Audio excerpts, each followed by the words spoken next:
Rail मंत्री अश्विनी वैष्णव जयपुर के दौरे पर हैं, जहां पर सीएमआर में सीएम भजनलाल शर्मा से उन्होंने मुलाकात की है। दोनों नेताओं के बीच शिष्टाचार मुलाकात हुई। राजस्थान में रेलवे के विकास को लेकर इसमें चर्चा की गई। अश्विनी वैष्णव ने रेलवे के विकास को लेकर मुख्यमंत्री को आश्वस्त भी किया है। तस्वीर उस वक्त की है जब मुख्यमंत्री के साथ यहां पर देखिए मुलाकात हुई थी। रेल मंत्री अश्विनी वैष्णव आज राजस्थान के दौरे पर हैं। जयपुर में सीएमआर में मुख्यमंत्री भजनलाल शर्मा से उनकी मुलाकात हुई है। दोनों नेताओं के बीच ये शिष्टाचार मुलाकात, जिसमें खास तौर पर रेलवे के विकास को लेकर और सुरक्षा को लेकर चर्चा की गई। तो वहीं राहुल गांधी के आरक्षण पर दिए गए बयान पर केंद्रीय मंत्री ने यानी कि अश्विनी वैष्णव ने कहा कि झूठ काठ की हांडी जैसी होती है जो बार बार नहीं चढ़ती है। कांग्रेस का झूठ लोगों ने समझ लिया है। कांग्रेस के झूठ फैलाने वाले सिस्टम को भी लोगों ने समझ लिया है। सुनिए और क्या कहा। उसमें आरक्षण बड़ा मुद्दा रहा था, लेकिन इस बार राहुल गांधी ने जिस तरह से बयान दी, जो झूठ की हांडी होती है वो काठ की हांडी जैसी होती है, बार बार नहीं चढ़ती। ये कांग्रेस का झूठ लोगों ने समझ लिया है कि कांग्रेस के इस भ्रम फैलाने वाले सिस्टम को कांग्रेस ने समझ लिया है और कोई उसको नहीं मानता। रेलवे को सुरक्षित करने को लेकर रेलवे मंत्रालय लगातार नई नई तकनीकों से रेलवे को लैस कर रहा है और इसी कड़ी में कवच 4.0 रेलवे सुरक्षा प्रणाली के तहत सवाई माधोपुर से कोटा के बीच रेलवे ट्रैक को कवच लेस किया गया है, जिसका आज ट्रायल भी होगा। इस कवच 4.0 सुरक्षा प्रणाली का निरीक्षण रेल मंत्री अश्विनी वैष्णव करेंगे। कवच 4.0 सुरक्षा प्रणाली का रेलवे अधिकारियों के साथ सवाई माधोपुर से सुमेरगंज मंडी तक रन पर ट्रायल लेंगे। कवच 4.0 रेलवे सुरक्षा प्रणाली एक ऑटोमेटिक ट्रेन प्रोडक्शन सिस्टम है। आपको बता दें कि कवच स्वदेशी रूप से विकसित automatic train protection ATP system है और ये उस स्थिति में ट्रेन को रोक देता है जब उसी लाइन पर दूसरी ट्रेन के होने की जानकारी मिलेगी। इससे रेड सिग्नल को नजरअंदाज करने जैसी घटनाएं नहीं होंगी और इसी को देखते हुए रेलवे ने ट्रेन हादसों को रोकने के लिए प्रमुख रूट पर कवच का अपग्रेड वर्जन 4.0 लगाने का फैसला किया है। नए वर्जन को research design and standard organisation RDSO ने हाल में अप्रूवल दिया है।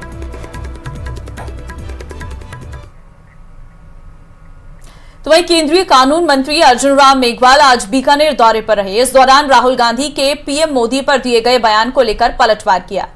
अर्जुन राम मेघवाल ने कहा कि राहुल गांधी तो 2024 के नतीजों के बाद से PM के खिलाफ बोलते रहे हैं, जबकि मोदी जी ने 100 दिन में 100 से ज्यादा फैसले लिए, जो उन्होंने कल्पना भी नहीं की होगी कि वो काम भी मोदी जी ने कर दिखाए हैं। जो व्यक्ति विदेश में जाकर देश के विरोध में बोल सकता है, वो मोदी जी के विरोध में भी बोल सकता है।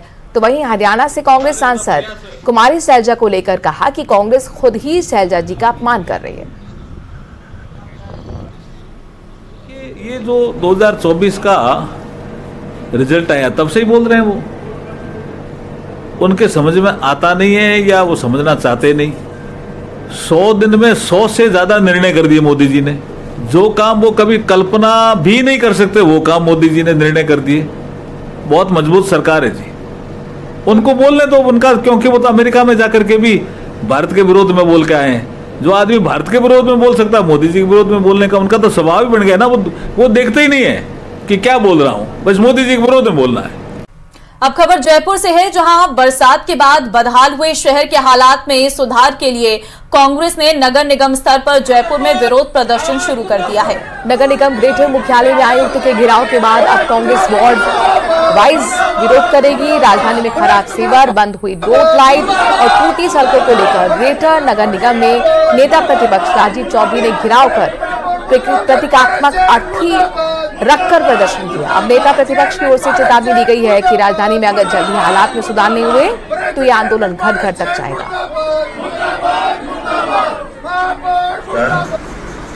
काफी लंबे समय से नगर निगम ग्रेटर क्षेत्र में रहने वाली जनता के हितों की अवहेलना की जा रही है और आमजन नगर निगम ग्रेटर के प्रशासन से त्रस्त है। और इसका अंदाजा आप लगा सकते हैं कि वर्तमान में नगर निगम ग्रेटर के अंदर 15,000 से ऊपर शिकायतें लंबित हैं।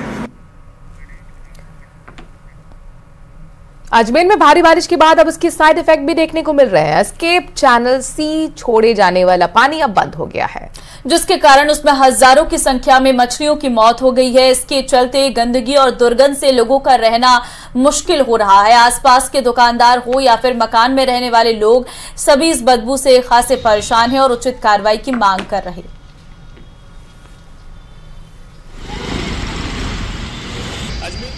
बारिश के बाद अब उसके साइड इफेक्ट भी नजर आने लगे हैं। कई स्थानों पर गड्ढे हो रहे हैं तो कई स्थानों पर जलभराव की स्थिति है।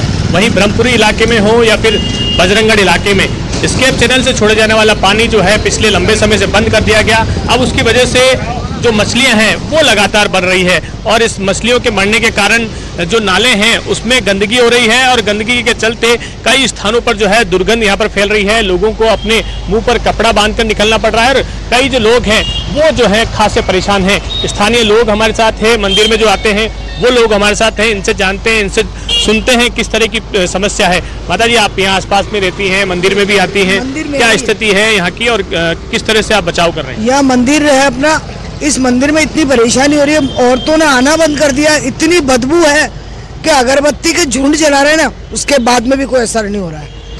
यहाँ पे जो ठेकेदार जो दोनों तरफ इसको नाले को उठा करके गया है, उसकी वजह से जो परेशानी आई, उससे पहले वाली परेशानी है आना सागर खुद, आना सागर स्वयं।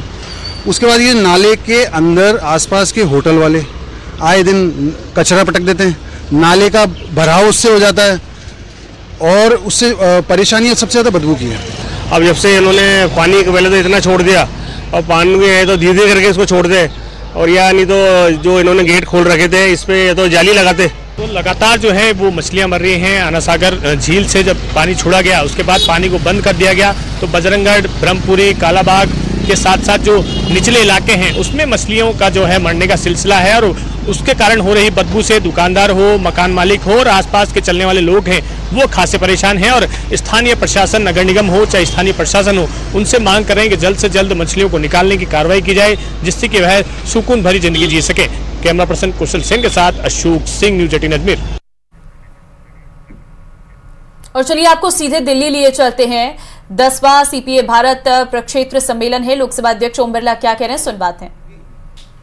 ज्यादा भागीदारी होगी तो ज्यादा परिणाम मूलक भी बना पाएंगे और जवाबदेही बना पाएंगे। और इसीलिए हमें, अगर माननीय प्रधानमंत्री जी ने कहा है 2047 तक विकसित भारत बनाना है, तो हमें चुनी हुई लोकतांत्रिक संस्थाओं को सशक्त बनाना हमारी जिम्मेदारी है। माननीय सदस्यों ने कुछ विषय भी रखे, वित्तीय सहायता का विषय रखा, सदनों में घटती संख्या का विषय रखा, ई विधान आदि विषय रखे।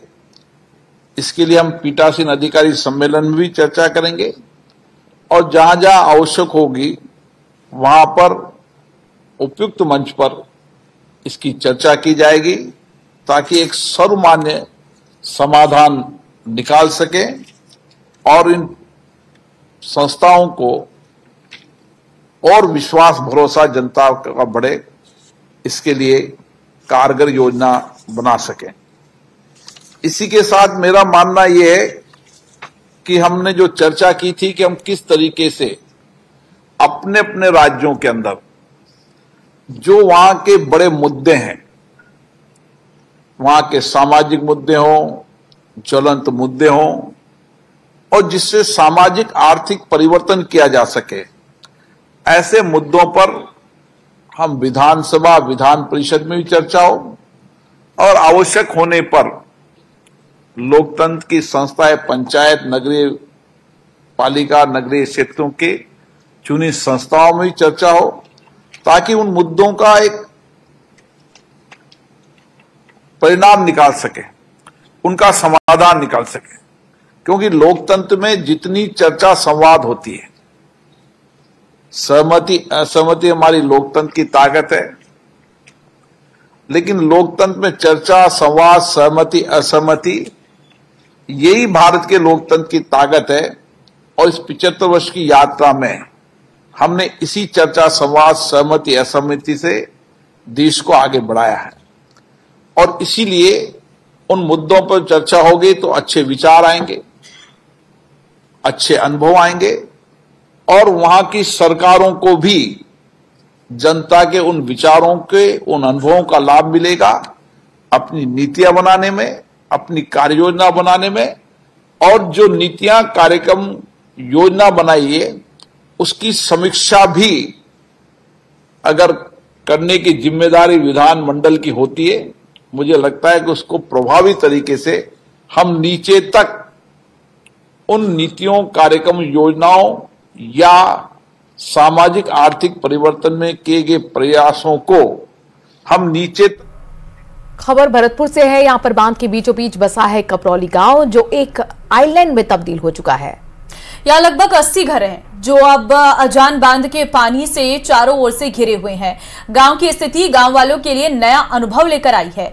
अब इस गांव के लोगों के लिए शहर के मुख्य सड़क तक पहुंचने का एकमात्र रास्ता है नाव, जो अब इनके जीवन का एक हिस्सा भी बन चुका है। अब कपरौली के लोग अपनी दैनिक जरूरतों का सामान लाने के लिए नाव का सहारा लेते हैं।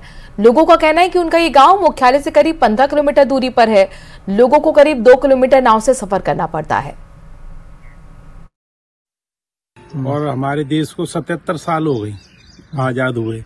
हम आज भी मतलब इस विकास से बहुत तगड़े वंचित हैं। और हमारी इतनी स्थिति है, कोई बीमार हो जाए या कोई और समस्या हो जाए तो हम मतलब जा नहीं सकते, पानी से चारों तरफ से घिरे हुए। उदयपुर की गोंगुदा तहसील के छाली ग्राम पंचायत में आतंक मचाने वाले तेंदुए को आखिरकार पकड़ लिया गया है। करीब 5 दिन बाद वन विभाग ने पिंजरे लगाए और उसमें एक साथ 2 तेंदुए कैद हो गए। तेंदुए की कैद होने के बाद वन विभाग के साथ साथ गांव वालों ने भी राहत की सांस ली है। ये रिपोर्ट देखिए।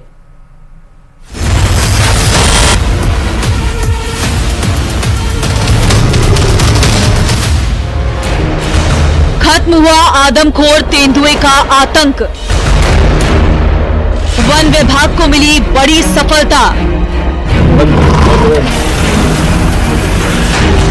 अलग अलग पिंजरे में कैद हुए 2 तेंदुए। कई दिन तक आदमखोर तेंदुआ गोगुंदा ग्राम पंचायत के तीनों गांव में आतंक मचाता रहा। 3 लोगों को अपना शिकार भी बनाया। खौफ ऐसा कि लोग घरों से बाहर निकलने से भी डरने लगे। लेकिन वन विभाग और आर्मी का सर्च ऑपरेशन चलता रहा। नाइट विजन दूरबीन का इस्तेमाल भी किया गया और आखिरकार कामयाबी मिली। उमरिया गांव में सोमवार देर रात वन विभाग ने जो पिंजरे लगाए उनमें अलग अलग पिंजरों में 2 तेंदुए कैद हो गए। हमें भी पहले इस तरह था कि भाई 100 ज़्यादा पैंतर हो सकते हैं, पर जो हमारा मानना है कि जो पैंतर पिंजरे में आए उन्हीं में से जो है वो है कि दिन से पहले और उसी पॉइंट के आसपास। कौन कहाँ पे लगाया गया सर, ऐसे किस तरह से? जो पिंजरे जहाँ पर थर्ड किल हुआ था वहाँ पर लगाए गए थे, जहाँ पर थर्ड में लेडी को मारा था वहाँ पर लगाए गए। बताया जा रहा है कि तेंदुओं को पकड़ने के लिए पिंजरे में मांस और मछली की गंध वाला पानी रखा गया था।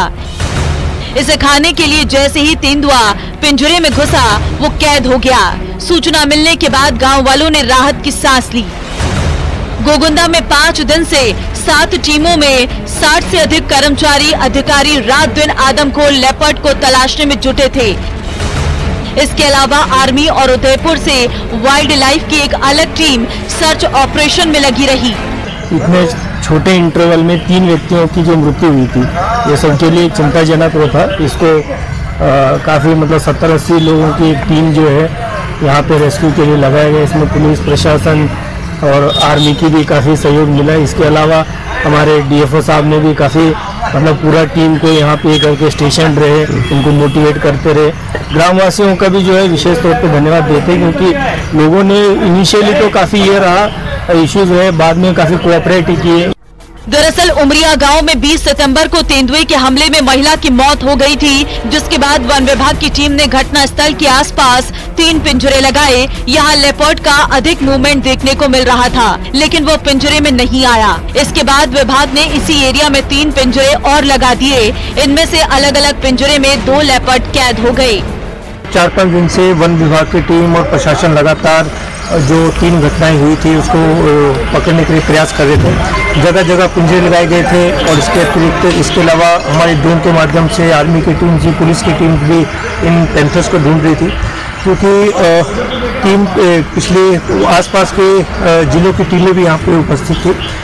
तो आज जो है दोनों पैंथर को जो है कल रात को पकड़ लिया गया और दोनों को रेस्क्यू कर लिया गया। दोनों को इसके बाद बायोलॉजिकल पार्क में शिफ्ट किया जाएगा। पिंजरे में कैद दोनों तेंदुओं को उदयपुर के सज्जनगढ़ बायोलॉजिकल पार्क पहुंचा दिया गया है, जहां दोनों का इलाज किया जा रहा है। छाली ग्राम पंचायत के 20 से 25% हिस्से में करीब 6000 की आबादी रहती है। बाकी एरिया में पहाड़ी और घने जंगल है। बसावट ऐसी कि एक तरह से लोग जंगल के बीच में ही रह रहे हैं। आदमखोर पैंथर ने पहला शिकार उंडीथल गांव में ही किया था। पहला शिकार 19 सितंबर को उंडीथल गांव की लड़की कमला को लेपर्ड ने मार डाला। दूसरा शिकार 19 सितंबर को भेवडिया गांव के खूमाराम को लेपर्ड ने मार डाला। तीसरा शिकार 20 सितंबर को उमरिया गांव की हमेरी भील को शिकार बनाया। बहरहाल आदमखोर तेंदुआ पकड़ा जा चुका है। ऐसे में गांव वालों ने अब राहत की सांस ली है। उदयपुर से कपिल श्रीमाली की रिपोर्ट।